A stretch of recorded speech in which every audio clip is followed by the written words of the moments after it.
Queridos, então vamos lá, pegue seus livros, né? Também suas Bíblias, e vamos seguindo no nosso estudo, na nossa leitura, página de número 36 do livro Nascidamente.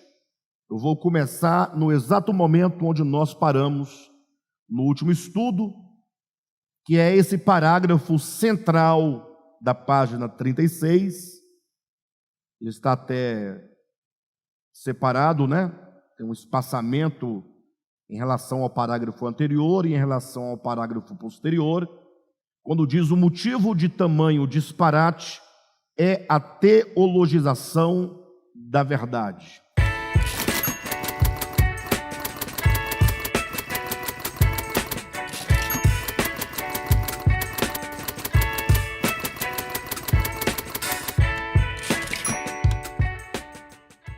Ou seja, esse disparate a que nós fazemos menção, conforme dizíamos na semana passada, é o fato de não poucos cristãos lerem a Bíblia exaustivamente, né? E conhecerem a Bíblia enquanto o livro de registro histórico. Conhecem as histórias, conhecem os personagens, até mesmo conhecem teologicamente a divisão das Escrituras, e, no entanto, se perde nas coisas fundamentais, nas coisas básicas, que é a revelação do testemunho de Cristo e a revelação do homem nas páginas das Escrituras. Seguindo na leitura, nós temos assim, olha: por não perceberem que as Escrituras são, ou melhor, por não perceberem que as Escrituras não são um manual de conduta e rituais, mas um livro de testemunho e revelação, os homens as transformaram num compêndio de doutrinas sistematicamente articuladas, que é a teologia sistemática, para a construção de sistemas religiosos que vivem a lutar em defesa de suas próprias e precárias verdades particulares. Quero que vocês entendam essa denúncia, porque isso aqui é uma denúncia. Ou seja, estamos dizendo que a Bíblia foi transformada num manual de conduta e num manual de rituais. Ou seja, geralmente se lê a Bíblia para então, a partir da Escritura, encontrar ali versículos que determinem rituais sagrados, sejam eles quais forem, e nisso eu incluo também o próprio partir do pão, e incluo também o rito batismal, porque essas práticas, enquanto ritos e meramente ritos, não têm efetivamente nenhum valor espiritual, uma vez que todas as realidades espirituais, positiva ou negativamente, se encontram dentro do homem. Para vocês entenderem claramente, sempre quando eu disser que todas as realidades espirituais acontecem dentro do homem, basta que vocês tenham sempre em mente duas passagens bíblicas do falar de Jesus. Uma em que ele afirma categoricamente que o reino de Deus não vem da direita nem da esquerda, nem do norte nem do sul, nem dirão ei-lo aqui ou ei-lo acolá, porque o reino de Deus está dentro de vós. Então, uma vez que o reino de Deus é uma realidade espiritual, Jesus diz que essa realidade espiritual se encontra dentro do homem. Então, ainda que a Bíblia sinalize falando desse reino, ela própria está dizendo: olha, falar do reino de Deus não é falar doutrinariamente. Falar do reino de Deus não é estabelecer mero dogma, mas falar do reino de Deus é falar de uma realidade espiritual que precisa ser contatada, encontrada dentro do homem. Daí a parábola do tesouro escondido, quando Jesus fala de um homem que encontrou um tesouro escondido num campo. Então essa parábola quer dizer que o reino de Deus é como um tesouro, ou seja, é um tesouro de um grande valor, a ponto de o homem, ao encontrá-lo, vender tudo o que tinha para adquirir aquele tesouro. Mas Jesus não diz apenas que o reino de Deus é um tesouro, ele diz que é um tesouro escondido. A razão por que esse tesouro, que é o reino de Deus, se encontra escondido dentro do homem, né, que é esse campo, que é essa terra, significa necessariamente que por causa do pecado, o pecado toldou, o pecado é como que uma cortina que obscureceu, que escondeu essa realidade espiritual tão grande dentro do homem, e de tal modo que o homem já não pode mais encontrar este reino, não sabe da existência desse reino, mas esse reino está dentro do homem.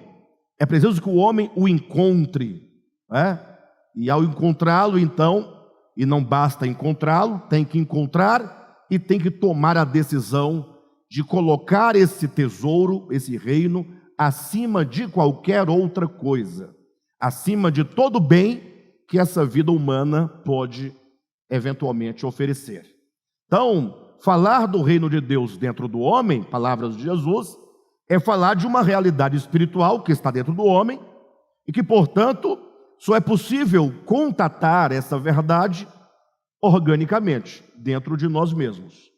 Mas a outra passagem, que também são palavras de Jesus, que fala de realidades espirituais dentro do homem, só que agora no aspecto oposto, negativo.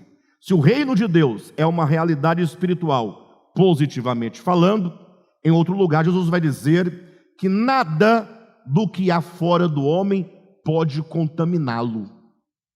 E aí a resposta de Jesus, a explicação, é muito simples. Ele vai dizer que tudo que estando fora, que entra no homem, só entra no seu estômago, e do estômago sai para lugares escusos, né? Então, boa palavra de Jesus para deixar claro que nada do que estando fora e entrando no homem pode contaminar o seu espírito. Em outras palavras, essa contaminação de que fala Jesus é o problema do pecado. É o pecado que macula o espírito humano, a alma humana, o coração humano, a consciência humana.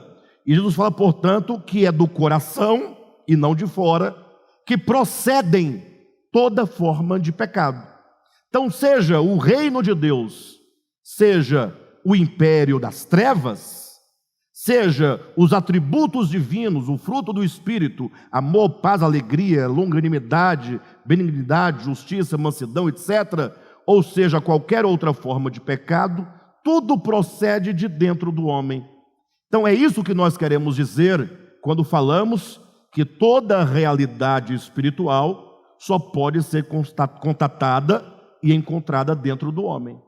Quando esse aspecto da interioridade da verdade e das realidades espirituais é negligenciada, ou quando esse aspecto é negligenciado, os homens agora procuram fazer da Bíblia apenas um manual de ritos. Então criam ritos, como por exemplo a hóstia consagrada, seja a extrema unção, seja o óleo ungido, seja qualquer outra coisa que seja um mero rito, ou também fazer da Escritura um manual de conduta, ou seja, começam a pescar versículos da Bíblia para dizer o que você pode comer e o que você não pode comer, o que você pode vestir, o que você não pode vestir, o lugar que você pode frequentar, o lugar que você não pode frequentar. Começa a fazer da Bíblia um manual de usos e costumes, de conduta, de tradição, de maneira então que o crente fica, ao final das contas, cheio de coisas exteriores para observar e deixa de ter uma experiência real dentro de si. Por isso que nesse sentido a Bíblia é um meio, ela apenas nos serve de orientação, de testemunho, nos serve de explicação daquilo que deve ser experimentado dentro do homem, porque positivo ou negativamente, o homem só pode experimentar o reino de Deus ou o império das trevas dentro de si. E está aí a prova, Nós somos a prova, porque falar do reino de Deus como uma questão interior, talvez ainda gere discussão, Mas falar acerca do pecado como algo interior, ninguém tem dúvida. Por quê? Porque basta que nós tomemos a nós mesmos por paradigma, né? Por interpretação, por compreensão. Olhe para você. De onde procedem todos os pecados? Alguém pode começar a dizer, não, mas fazer isso é pecado. Mas de onde procede essa inclinação, né? Há um texto muito interessante na Bíblia, eu quero compartilhar com vocês, só para fundamentar o que estamos dizendo. Abra sua Bíblia na Epístola de Tiago. E Tiago vai nos mostrar claramente como que o pecado acontece. Tá bom? Capítulo 1 de Tiago, a partir do versículo 13, diz assim: ninguém ao ser tentado diga, sou tentado por Deus. Perfeito? Ou seja, é uma tentação que vem de fora para dentro, alguém, né? Porque Deus não pode ser tentado pelo mal e Ele mesmo a ninguém tenta. Deus não vai colocar ninguém numa situação de pecado para tentar provar a fidelidade desse homem. Deus não vai te colocar dentro de uma zona de perigo só para ver se você é capaz de sair dela. Deus não faz isso. Olha o texto. Deus a ninguém não pode ser tentado pelo mal e Ele mesmo a ninguém tenta. A tentação aqui no sentido de tentação para o mal, para o pecado. É importante saber que em outro lugar da Escritura você poderá encontrar a palavra tentação, mas sendo apenas um período de provação. Então, nós passamos por muitos períodos de provação. Abraão, por exemplo, foi colocado à prova por Deus, mas não numa zona de pecado. Vocês entendem, não? Ou seja, ali quando Abraão é levado por Deus a oferecer o seu filho sobre o altar, ali não era uma questão de pecar ou de não pecar, perfeito? Então Deus não pode tentar a ninguém para o mal, Deus não pode tentar ninguém para o pecado, como está claro aqui em Tiago capítulo 1, né? Versículo 13. Porque Deus não pode ser tentado pelo mal e Ele mesmo a ninguém tenta. Ao contrário, alguém fala assim, você não é Deus? Então de onde vem a tentação? Aí ele fala, ao contrário, cada um é tentado por Deus? Não. É tentado pelo diabo? Essa ratazana solta no universo? É ou não? Como é que diz o texto? Cada um é tentado pela cobiça da ratazana solta no universo, que é o diabo. Cada um é tentado pela sua própria cobiça. Então, até mesmo quando, por exemplo, permita-me colocar esse exemplo que é muito prático, alguém pode falar, não, eu pequei porque o fulano ou a fulana estava se mostrando, estava fazendo isso ou aquilo outro. Ou seja, quer transferir para o outro a responsabilidade do seu próprio pecado. Ele fala, cada um é tentado pela sua própria cobiça. Então, cada um tem uma própria cobiça ou uma cobiça própria, conforme diz o texto. Quando esta o atrai e o seduz. E esta é a ordem. A cobiça interior, primeiramente, o atrai. Lembra que Jesus fala, por exemplo, aquele que olhar para uma mulher com intenção impura no coração já pecou contra Deus?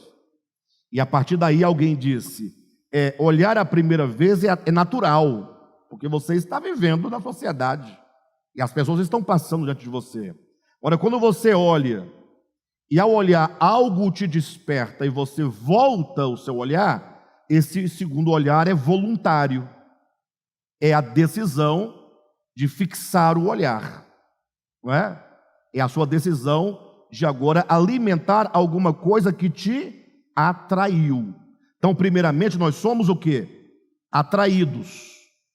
Então, eventualmente, alguém poderá ver uma carteira com dinheiro exposto, tem uma carteira exposta, ou um dinheiro exposto, e essa pessoa não ter a cobiça do furto.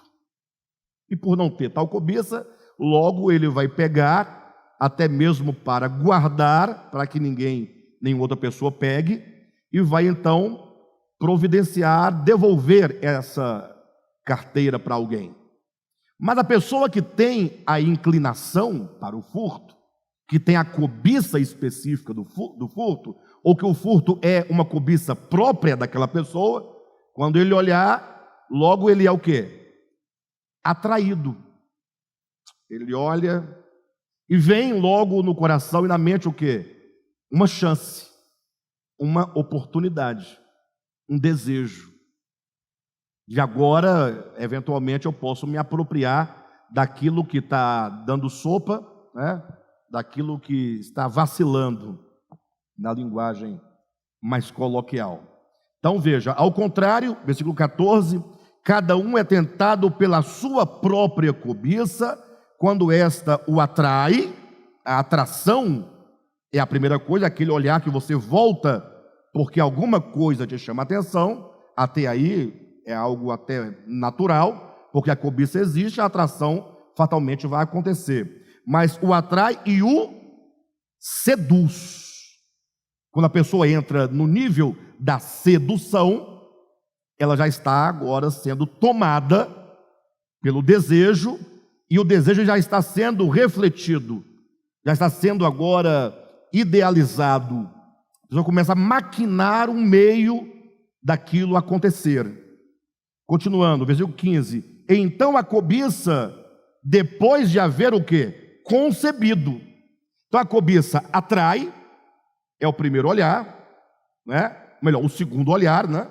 Quando você volta e olha, ela te seduz, você fica seduzido àquilo, e agora é dito que a cobiça, ela é concebida. É quando você, no coração, nasce já a disposição de realizar. Pronto, agora é só encontrar o momento. Está tudo pronto, está tudo feito no coração. Ela atrai, ela seduz, ela é então concebida. Versículo 15. Então a cobiça, depois de haver concebido, dar à luz o pecado. Então o pecado, ele nasce. E dar à luz é mesmo antes da ação concretizada. Porque é dito, e o pecado, uma vez consumado, gera morte. Então veja que toda a descrição do pecado é algo que acontece onde? Dentro do homem. Então Jesus estava certíssimo, né? Não porque Tiago falou, mas Tiago, na verdade, está confirmando o falar de Cristo, que todo o problema do homem não é o que lhe entra pela boca, mas é o que lhe sai do coração. Então os homens fazem da Escritura um manual de conduta e um manual de ritos. Daí a razão de se haver muito ritual e se haver muita condenação e apontação de dedo para aquele que fez, para aquele que está fazendo, etc. Mas, na verdade, você vê nos cristãos, de um modo geral, pouco poder interior de vitória sobre o pecado. Então, seguindo na leitura do livro, voltando, né? Por não perceberem que as Escrituras não são um manual de conduta e rituais, mas um livro de testemunho e revelação, os homens transformaram as Escrituras num compêndio de doutrinas sistematicamente articuladas, teologia sistemática, para a construção de sistemas religiosos que vivem a lutar em defesa de suas próprias e precárias verdades particulares. Por que a lutar em prol de suas próprias e precárias verdades particulares? Próprias e particulares, não é redundância, é reforço. Para dizer o quê? Quando você observa o cristianismo, você vai observar que ele está fragmentado em milhares e milhares de grupos denominacionais, cada um defendendo a verdade. Mas se você perguntar o que é a verdade, para todos eles, cada um dirá uma verdade, entre aspas, diferente da outra. Então, teria várias verdades? Ou teriam as verdades particulares? A minha verdade, o meu conjunto de textos bíblicos que parecem comprovar aquilo que eu ensino, aquilo que eu digo, cada grupo com o seu sistema de ritos, daí a discussão se o batismo é por imersão, se o batismo é por aspersão, se o batismo é único ou pode ser vários, se o batismo católico vale para o evangélico, se o batismo evangélico vale para o batismo católico, se o batismo pode ser em água corrente ou pode ser em água parada, se porventura o batismo é necessário ou não para a salvação. Tudo isso são discussões em torno de um dogma. Aí você vai encontrar que alguns vão dizer: não, nós somos batistas, porque batizamos por imersão. Aí quem é que está no lado oposto? Os presbiterianos tradicionais, que não, o batismo é por aspersão. Ou seja, passam séculos brigando e lutando por uma forma batismal e se esquecem que o batismo não é mais e não é menos do que ser unido à morte de Cristo, com Cristo. E essa morte não se dá via ritual, ou via rito, não se dá. Não há misticismo no rito. Pelo menos no Novo Testamento, o batismo é mero símbolo que exterioriza aos homens uma realidade interior. Tanto é que eu conheci uma pessoa que pelo menos se batizou 7 vezes. Isso porque no lugar onde ele participava, a comunidade, entendi que quando o camarada desviava e voltava, tinha que batizar de novo, porque o primeiro batismo foi anulado pelo seu desvio. Daí ele, pelo menos, se desviou 7 vezes, ou 6 vezes, porque aí ele se batizava, saía, quando voltava, batizava de novo. Aí a pergunta que a gente faz é: o batismo não está resolvendo a vida do camarada? Não. Ele vai batizar 1 milhão de vezes, não vai dar nada, Se comparar Naamã com a maioria dos crentes, Naamã, ele desceu no rio 7 vezes, Se bem que lá não era batismo, e se bem que lá teve um resultado, são coisas totalmente distintas, Mas de todo modo, fica aí a ideia de que o batismo, enquanto rito, não, batismo é mera representação de uma realidade interior. Perfeito? Então os homens vão criando esses dogmas, Por exemplo, o dogma do partir do pão, a começar com a igreja romana, que entende que somente o sacerdote ordenado, e somente com as suas próprias mãos, é que pode transformar aquele pãozinho sem glúten, ou melhor, aquela lâmina, não é pão, é uma lâminazinha, em corpo, alma, sangue e divindade de Jesus. Eles dizem que no momento da bênção da hóstia, da consagração da hóstia, ela se transforma no corpo, sangue, alma e divindade de Jesus. Ora, se a hóstia se transforma em corpo, sangue, alma e divindade, o que ela é agora? O próprio Jesus, é o próprio Cristo. Quando veio a reforma protestante, aí continuou nas mesmas discussões, transformando a Bíblia num manual de dogmas, de doutrinas.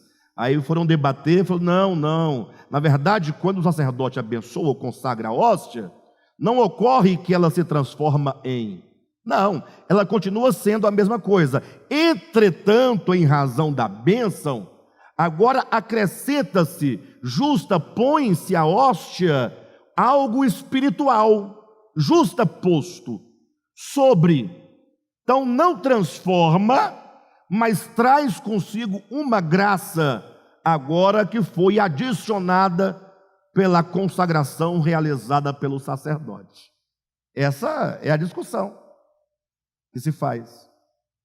Aí alguns chegam a dizer que quem participa desse pãozinho tem a salvação, Outros dizem que não, é pura bobagem, não dá salvação. Mas somente um salvo pode tomar.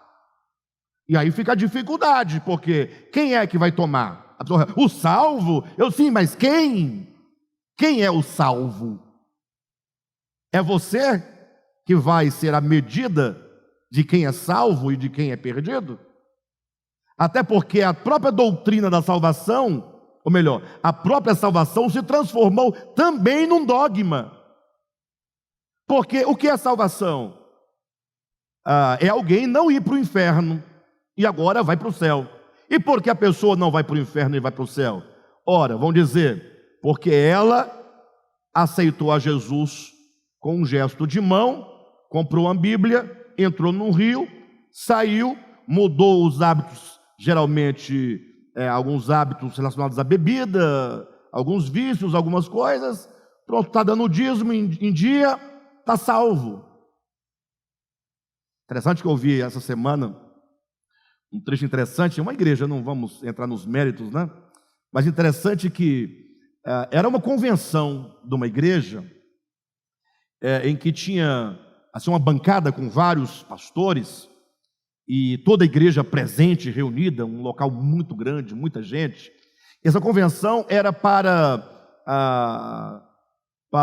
que a igreja e o corpo ministerial pudesse fazer a sabatina, uma sabatina muito breve, com os pretendentes ao cargo de pastor. Então são aqueles que foram preparados para ser pastor, mas agora para serem recebidos como tais, passava por essa sabatina. Então o líder principal chamava um por um e fazia algumas perguntas para o pretendente ao cargo de pastor, para saber se ele estava qualificado, né? E aí eu, observando aquilo, muito interessante, aí chamou um irmão muito humilde, irmãozinho, que estava ali como um candidato, um pretendente ao cargo de pastor, mas muito humilde, aquele irmãozinho que fala, conforme ele fala, não está na medida da maioria das pessoas. E aí ele foi perguntado o seguinte,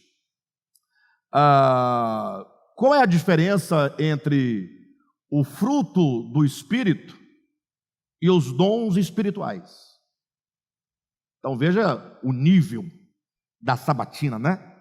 Se ele souber diferenciar uma coisa da outra, então tudo estará resolvido, já pode pastorear, é a ideia. Daí o irmãozinho nervoso, né?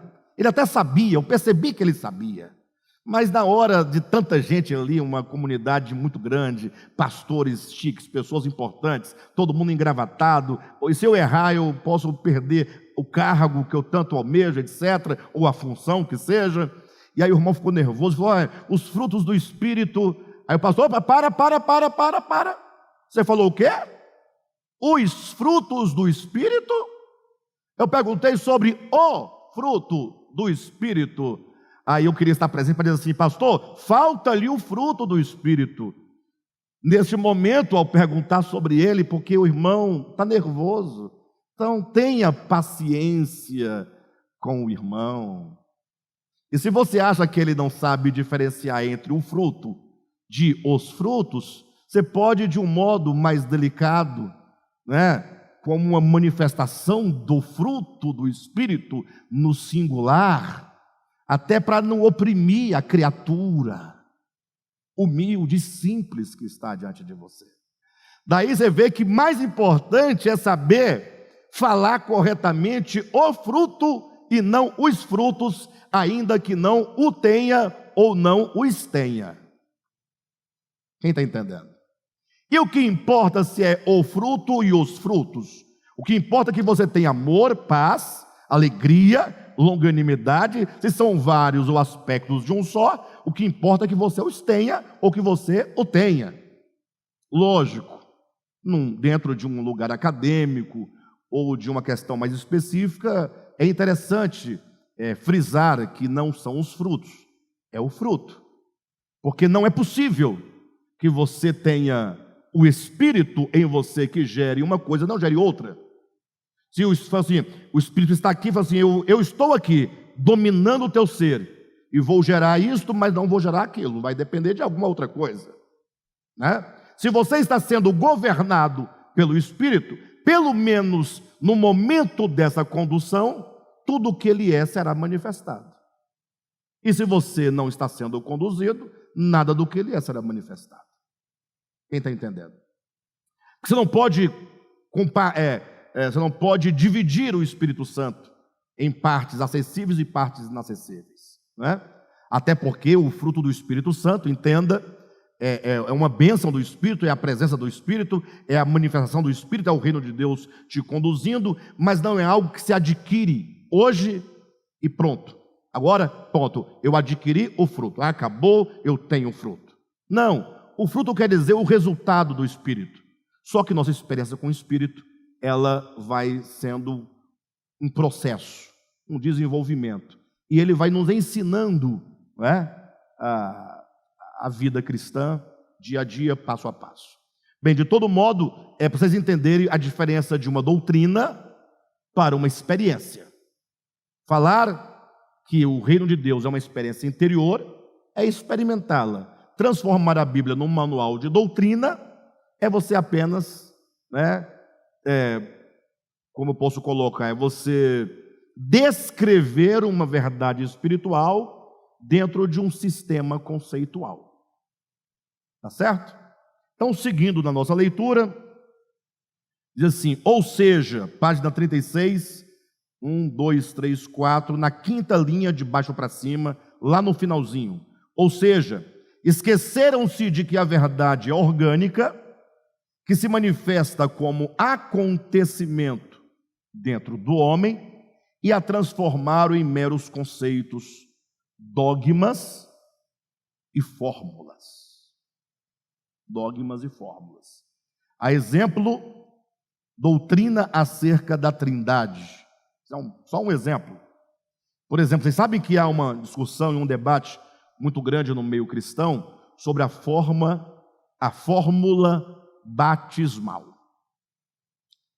Alguns falam, você tem que batizar e na hora da imersão ou na hora da aspersão, isso já é outro debate dogmático, mas nesse momento o sacerdote, que é outra invenção, é tudo invenção, teria que pronunciar as palavras eu, como ministro do Evangelho, mas não precisa ser exatamente isso, mas eu te batizo em nome do Pai, do Filho e do Espírito Santo. Tem que falar essa fórmula. Se falar eu te batizo em nome de Jesus, já não vale. Por quê? Porque você não falou a fórmula. Daí ao grupo que batiza no nome de Jesus, e o grupo que batiza no nome do Pai, do Filho e do Espírito Santo. Então a briga está feita. São dois grupos distintos. Alexandre, vocês batizam em nome de quem? É em nome de Jesus. Não vamos debater isso. Eu não vou entrar na sua, Eu até desconfio que se nós começarmos a debater muito, talvez tenhamos de fato de ser batizados. Porque parece que não está surtindo muito efeito. E por todos os efeitos fica aí esse debate, como se o batismo só tivesse validade, o rito, se você pronunciar a fórmula.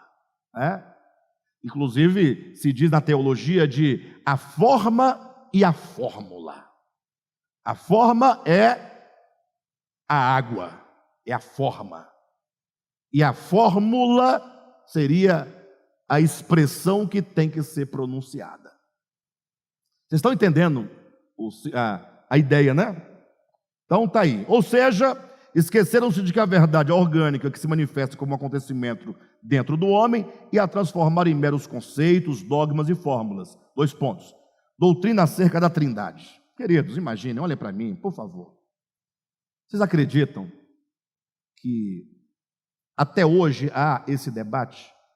E se alguém falar que não acredita na Trindade conforme o dogma da Trindade, a maioria esmagadora do cristianismo vai dizer, você é um herege.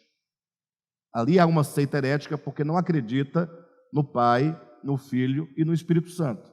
Ainda que o outro que diz que não acredita, Ele fala: não, eu acredito no Pai, no Filho e no Espírito Santo. Eu não acredito nessa forma como vocês dividem a divindade em três, de tal modo que eles não conseguem se reunir mais numa única substância.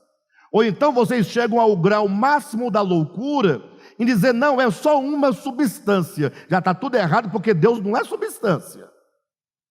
Parte daí. Mas tá bom, é o que tá bom, vamos deixar a substância.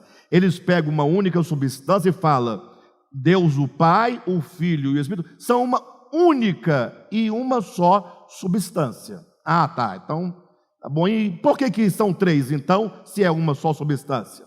Não, é porque o Pai é o Pai, o Filho é o Filho, o Espírito é o Espírito. O Pai não é Filho nem Espírito, o Espírito não é Filho nem Pai, e o Filho não é Espírito, e o Espírito Santo não é Filho nem Pai, e o Pai não é Filho nem Espírito, o Filho não é Espírito nem Pai, e porque são três, tá? Mas não é uma só substância?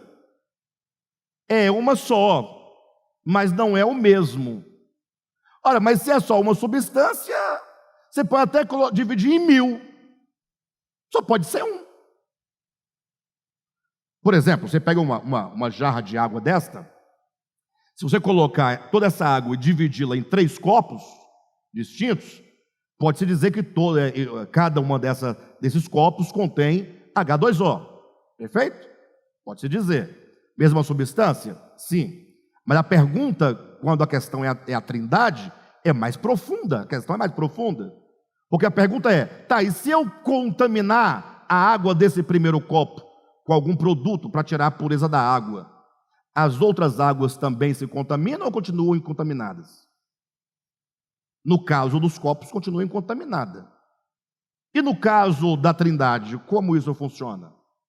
O Pai morreu na cruz? O Filho foi que morreu? O Espírito morreu? Não, só o Filho morreu. Tá, então ele é uma coisa diferente do Pai. Ou seja, se você começar a escarafunchar essa história, você vai ficar só numa grande confusão mental muito grande. Porque transformaram Deus, uma experiência espiritual, num dogma. Quem está me entendendo? Alexandre, mas e aí, a trindade tem ou não tem? Bem, a Bíblia é clara que existe sim a trindade econômica, isso eu sei, claramente, não é? A trindade econômica, que é a trindade como Deus se mostra na história para o homem, como ele se relaciona. Com respeito à trindade ontológica do ser, isso eu sei quase nada. Eu diria que é possível, porque Deus é Deus, mas eu não tenho como perscrutar se Deus é Pai, Filho e Espírito Santo, se até hoje a filosofia e a teologia não chegaram a um acordo se o homem, que é homem, criatura, é corpo, alma e espírito, é corpo e alma, ou se é só corpo. Se a filosofia e a teologia não chegaram a um acordo, e se nem os cristãos e teólogos chegaram a um acordo se o homem é bipartido ou tripartido, quem vai saber do eterno? Então, por que não nos limitarmos àquilo que de Deus se pode conhecer, que já é muita coisa para nós, e experimentarmos ao máximo aquilo que dele se pode conhecer, como realidade espiritual, para sermos transformados, sarados, tratados, nos tornarmos mais amáveis, mais acolhedores, menos puristas, menos acusadores? Por que não? Então nós não vamos entrar nessa disputa dos dogmas. Para nós isso é de menor importância. Eu costumo contar aqui um caso, vou contar novamente, porque é muito típico essa situação, muito típica essa situação, e exemplifica claramente o que eu estou dizendo. Uma ocasião, um certo irmão e uma irmã, um casal, veio até nós com o desejo de congregar conosco, mais a irmã do que o irmão queria congregar com a gente. E aí a irmã falava, o irmão calado, ouvindo, e eu tendo comunhão com os dois, até que no final, eu falei: e aí? Vocês podem ficar se quiserem, Se não quiserem, vocês podem procurar uma Assembleia de Deus, uma Batista, uma Presbiteriana, tem também a IURD, tem a Deus e Amor, tem a Casa da Beza, não falta opção para vocês. Fiquem à vontade, se quiserem ficar serão bem-vindos, se não quiserem ficar, vocês continuarão servindo a Deus, não vai dar nada, isso é bobagem. E aí então ele falou, tá bom, nós vamos ficar, mas só um detalhe, é o que vai definir se nós vamos ficar ou não. Eu falei, pois não, qual que é o detalhe? Vocês aqui de Volta à Palavra, creem na Trindade? Aí eu falei, meu Deus, com quem que eu estou falando? É um teólogo aqui na minha frente, uma pessoa extremamente leitora da Escritura, uma pessoa aplicada, uma pessoa que entende do processo histórico da igreja, porque essa ideia de acreditar na Trindade e ser de Deus e não acreditar ser uma seita, vem lá da igreja católica, lá do início da Idade Média, etc. Tal. Aí eu falei, eu não vou criar um problema com o irmão, ele está entrando, né? Eu falei, não, nós cremos sim, lógico, Trindade econômica, etc. Ele também não entendeu muito o que eu falei e tal. Ok, então, já que vocês acreditam na Trindade, então está fechado, pode nos receber. Foram recebidos. Maravilha. Uma semana, 2, 3, e eu observando o camarada, ele não ia no culto de ensino, não participava. No culto de domingo, depois que tocava, sumia, desaparecia. Não tinha Bíblia, pelo menos nunca ouvi com uma na mão, nem fechada, nem aberta. De Bíblia não entendia nada, absolutamente nada. No final eu descobri que o camarada não gostava de Bíblia, nem de Jesus, nem de casamento, nem de nada. Não gostava de nada. Era uma carga torta. Mas o que importa eu só congrego se vocês acreditarem nesse dogma. Ainda que eu seja, não é nem aquele em cujo pescoço foi amarrada a corda com a pedra. Ele é a própria pedra, amarrada no pescoço do outro. Então, daí vocês tiram a situação. Às vezes eu vejo debates na rádio, na televisão, geralmente é sobre Trindade, sobre arrebatamento, essas coisas assim, né? Aí eles discutem sobre Trindade 1 hora. Aí no final, ninguém convence ninguém, ninguém é convencido por ninguém, e os dois vão embora, e daí? Não dá nada. Deus não é maior, Deus não ficou menor, Deus é o mesmo. Só falta agora nós experimentarmos esse Deus que nós dizemos defender.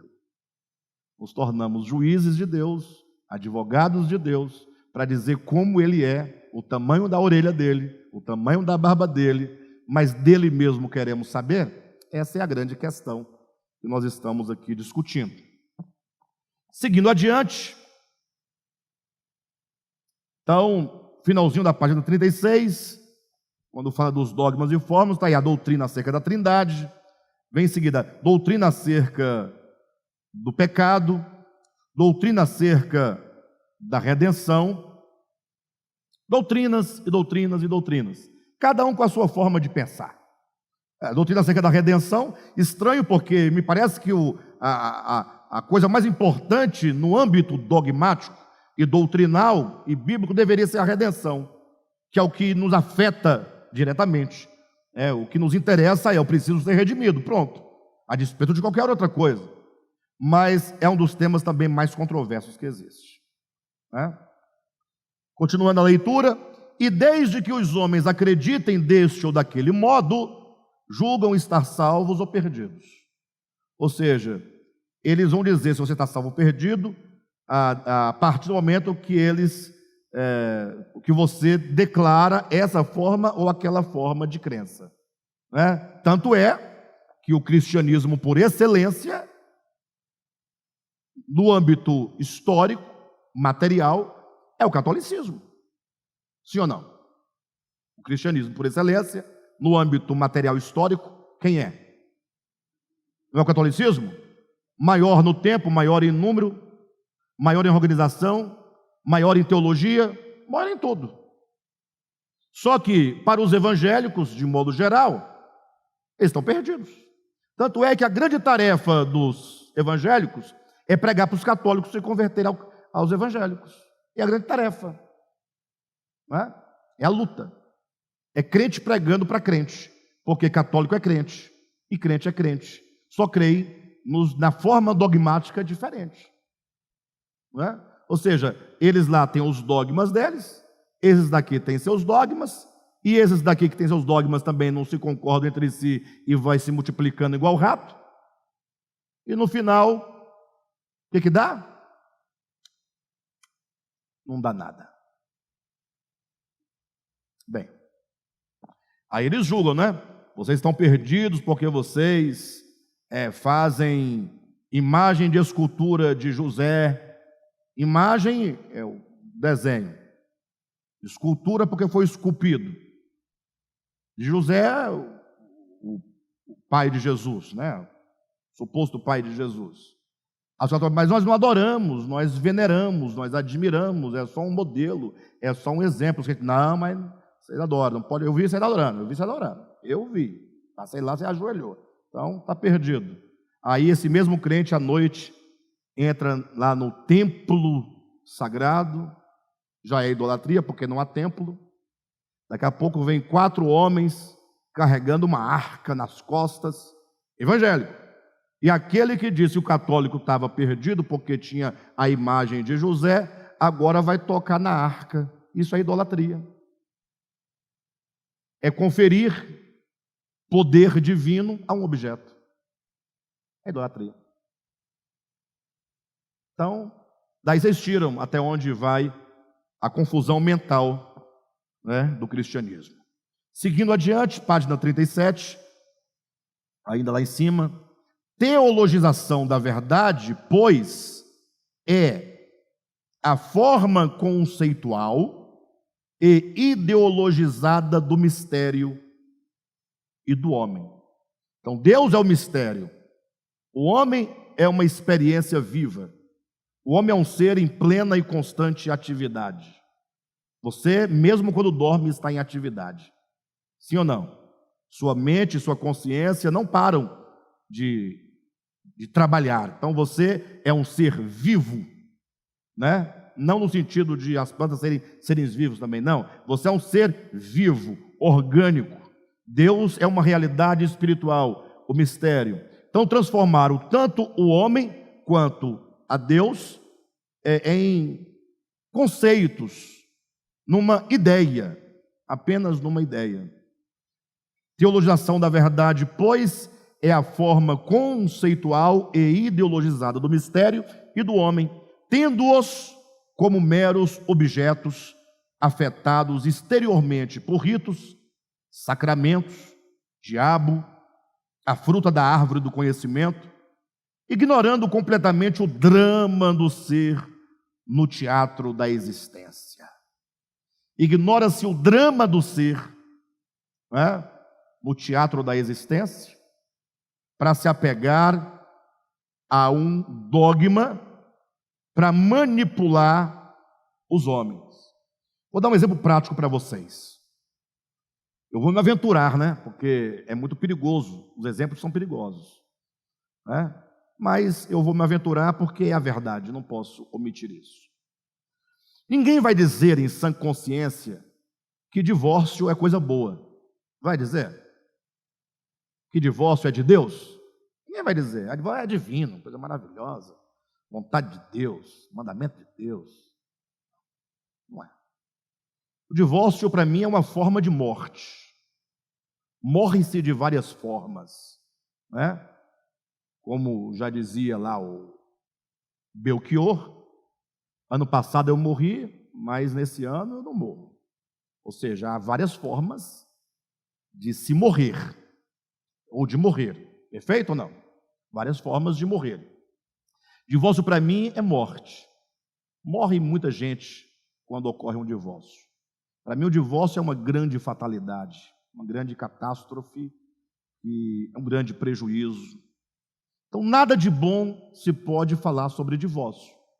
Nenhum pastor, padre, ou quem quer que seja, se fala em nome de Deus verdadeiramente, vai ficar feliz quando ocorre um divórcio. Perfeito? Agora, imagine vocês que estamos falando aqui do o drama no teatro da existência. Todos nós estamos dentro de um grande teatro da existência. Sim ou não? Cada um tem uma experiência concreta de vida. Daí se estabelece o dogma do divórcio. O divórcio não é dogma. Nunca foi dogma. Assim como o casamento não é dogma, casamento é realidade espiritual. Entenda, espiritual no sentido de só há casamento quando duas almas se tornam uma. E essa união de almas se consuma e se exterioriza na união dos corpos. Quem está entendendo? Isso é casamento. O que tem de gente que tem certidão de casamento, carimbada, aqueles carimbo bonito, brilhoso, tal, a faixa do Brasil, do brasão passando, tem foto de casamento, véu, grinalda, padrinho, padre, pastor, cerimônia, buffet, tanta coisa boa, e nunca tiveram um casamento. Ai, como não? Tivemos tudo, tem até o papel para provar? Não. Essa relação aí, ou seja, essas coisas todas não garantem a união de alma. Assim como tem muita gente que está há 45 anos divorciado sem saber. No mesmo teto, na mesma casa, com os mesmos problemas, com os mesmos filhos, andando no mesmo carro ou no mesmo ônibus, na mesma viagem, divorciados no coração. O divórcio acontece no coração, casamento acontece no coração. Quem está me entendendo? O papel, a certidão de casamento, a verbada de divórcio, ou seja, a certidão de casamento, é apenas a sociedade dizendo assim: nós entendemos que você que acabou, está aqui, para poder te liberar.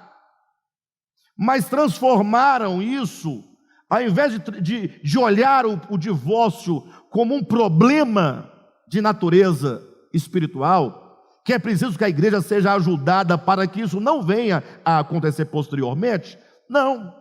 Eventualmente tem um casal no drama da existência, e por motivos diversos que só Deus pode falar, talvez nem eles saibam o problema do crescimento intelectual, do crescimento espiritual, problemas de violência dentro do lar, problema de toda a natureza que vocês imaginarem, o casal chega eventualmente a um divórcio real e concreto.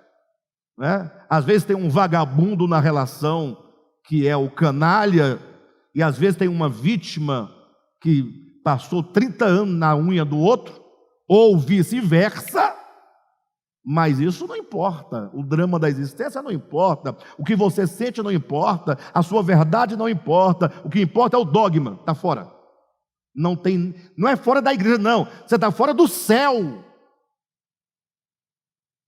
Como assim que você condena? Pastor, então você é a favor do divórcio? Eu estou acabando de falar para você que divórcio não é coisa que se define assim. Divórcio é coisa séria, complexa. Mas a partir do momento que transformou isso num dogma, pronto, dane-se todos. Aconteceu, está perdido. Não tem mais, acabou, é a doutrina, a sã doutrina, é Deus, é a vontade de Deus que você agora vá para o inferno. Eu não vou me alargar aqui na ideia, porque tem mais coisa em torno disso, muito mais. A cruz que se fabrica e se coloca no ombro das pessoas é muito grande. De todo modo, que ninguém se divorcie, por gentileza. A depender das minhas palavras, não, E nem se apoie nelas para dizer: me divorciei porque o pastor Alexandre disse que é o drama da existência humana. Então, eu só estou tentando explicar para vocês que as coisas não se medem, não se mensura com um versículo da Bíblia. Taca na cara do outro o versículo, e está aqui, acabou, etc. e tal. Lembram que foi isso que fizeram com Jesus e com a mulher pega no ato flagrante de adultério, não? A lei diz, está aqui, ó, o texto está aqui, o texto, que essa mulher tem que ser apedrejada. E agora? Os fariseus, os escribas, os sacerdotes ali presentes, eles tinham plena certeza, pegamos Jesus, acabou. Porque ele não pode descumprir o que está expresso na lei. Não é subtendido, não é profecia, não é metáfora, não é tipologia, é o texto expresso da lei. A lei diz que quem é pego no flagrante ato de adultério tem que morrer. E olha que adultério é coisa séria, hein? É séria, coisa séria. E Jesus então diz à mulher, diz aos homens: quem de vós não tem pecado, atire a primeira pedra. Vocês sabem da história toda, né? Jesus não respondeu apedreja, apenas respondeu dizendo: todos vocês estão aqui na mesma condição, todos são carentes de graça e de misericórdia, e para isso o Filho do Homem foi enviado, para salvar o que estava perdido. Naquele momento, o dogma do apedrejamento caiu por terra. Prevaleceu a graça e a misericórdia do Senhor. Perfeito? É lógico, já estou acostumado com isso. Alguém vai dizer: pastor, só você esqueceu só de uma coisa aí. É que Jesus falou: vai, não peques mais. Então, desde aquele tempo que Jesus falou, né, quem não tem pecado, a primeira pedra, que os fariseus foram embora e ficaram pensando: nós temos que encontrar uma resposta. E um deles diz assim: não, eu ouvi ele dizendo: vai, não peques mais. Então vai ser a nossa arma vai ser essa, ó. Vai, não peques mais. Pecou. Jesus falou para não pecar, então agora apedreja. Porque a ordem é: não peca mais. Pecou, então já está fora da regra da graça. É assim que acontece, é assim que o ser humano é. Perfeito? Então, fechando aqui por hoje, teologização da verdade, voltando lá em cima, é a forma conceitual e ideologizada do mistério e do homem, tendo-os como meros objetos afetados exteriormente por ritos, sacramentos, diabo, fruta do conhecimento do bem e do mal, ignorando completamente o drama do ser no teatro da existência. Trata-se, pois, a teologização da verdade, trata-se, pois, de um mecanismo em que se articulam raciocínios por meio de encadeamento de versículos bíblicos, o que dá origem ao arranjo teológico. Ou seja, já houve quem dissesse que com a Bíblia você faz a doutrina que você quiser. Só que eu estou usando aqui um eufemismo. O que foi dito foi que a Bíblia é a mãe de todas as heresias, né? Ou seja, cada um consegue sustentar o que quiser dentro da Escritura. Inventa você uma doutrina e você encontrará texto para fundamentar. Não que a Bíblia em si mesma fundamente essas criações e invenções humanas, não. Mas é porque você pegou a Bíblia de modo errado. Você está tomando a Bíblia, colocando ela na função errada. Se você tomar a Bíblia como testemunho de Deus, do seu caráter, né, do seu amor, da obra de redenção e um testemunho do que é o homem, você certamente não vai cair nessas armadilhas na questão da teologização da verdade. Tá bom? É por isso que nós vamos tomar a Escritura nesse estudo pela perspectiva orgânica. Vamos compreender o que ela ensina sobre Deus e o que ela ensina sobre o homem e como o homem pode experimentar, positivo ou negativamente, as realidades espirituais. Amém, queridos? Glória a Deus. Então está aí, vamos parar por aqui na página de número 37, né, no último parágrafo, tá?